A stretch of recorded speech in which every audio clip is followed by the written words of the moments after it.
Ayan, ito pa po. So mga ilang minuto na lang,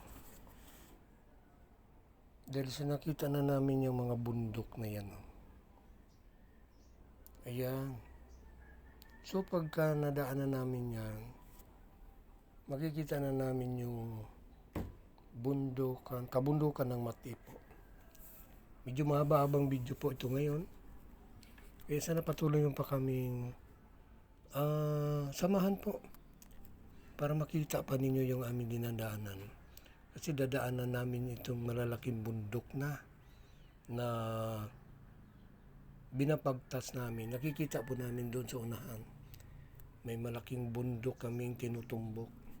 So makikita natin doon kung ano yung mga views na ating makita. Kaya patuloy nyo pa po kami samahan po. Ayan. Binabaktas na namin itong mga ilang minuto na lang makarating na tayo sa lugar ng Mati. Pero sabi ko nga, idadaanan pa tayong mga malalaking bundok at makikita natin sa bandang unahan po. Yan yung mga kinakaharap namin, mga malalaking bundukin. Medyo kunting ingat-ingat lang talaga sa pagbiyahe. Bagay hindi sa delikado, kukunti yung mga sasakyan na dumadaan. Yan, may nakita na tayong mga bundok dito sa right side. Yan sa right side po yan.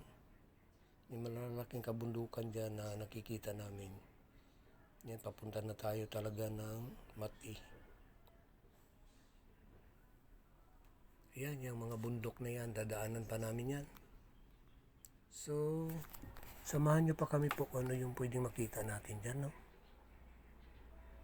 Yan yung kalsada, oh, paliko-liko. Mayroong paahon, mayroong pababa. Ayan, yung mga malalaking bundok na yan po, dadaanan pa namin yan. Ayan. So, nadaanan na namin ito nung pagpunta namin. Pero ngayon, so pauwi na tayo. Dadaanan namin uli. Yan, may mga paliko-liko, yung mga kalsada po. Kasi nasa bundok tayo. No?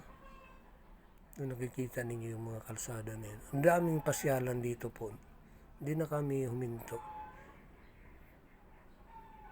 Kasi masyado ng medyo pahapon na po. Kaya naghahabol na kami sa oras.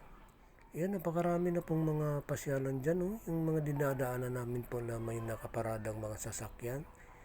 Yun ay mga kainan, kapihan, na pagka pumasok ka doon, talaga namang napakagandang mga views yung makikita mo. Kasi nasa bangin, karamihan ng mga kainan dito, nasa bangin siya. Kaya ang gaganda ng mga views na makikita mo habang nagkakape ka.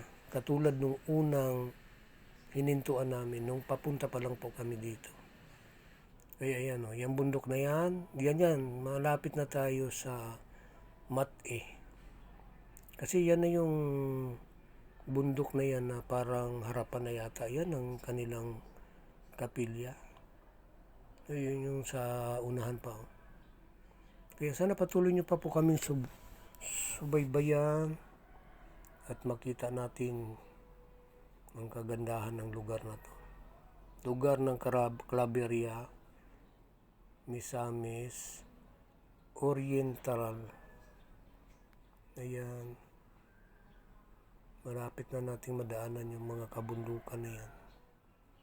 Ibig sabihin, nasa ibabaw pa rin kami ng mga kabundukan po. Ito, nadaanan na namin itong tulay na ito. Yan. Siguro, ilang minuto pa, marating na natin yung lugar ng Mati. Pag nadaanan natin yung umpisa ng mga kabahayan na po, ibig sabihin, Mati na po yun. Ayan. medyo paano na yung ulap o yung mga pugs pababa na kasi nga hapon na. Thank you for watching po. Sana patuloy nyo pa kaming samahan sa pag-explore namin sa lugar na to.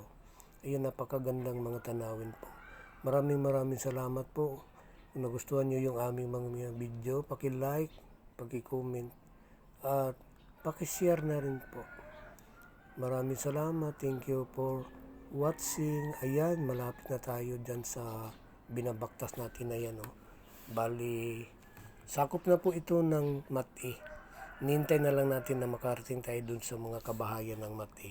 Maraming salamat po sa pagsama nyo sa amin. Thank you so much po. Ayan, malapit na tayong makarating sa bayan ng Mati. Maraming salamat.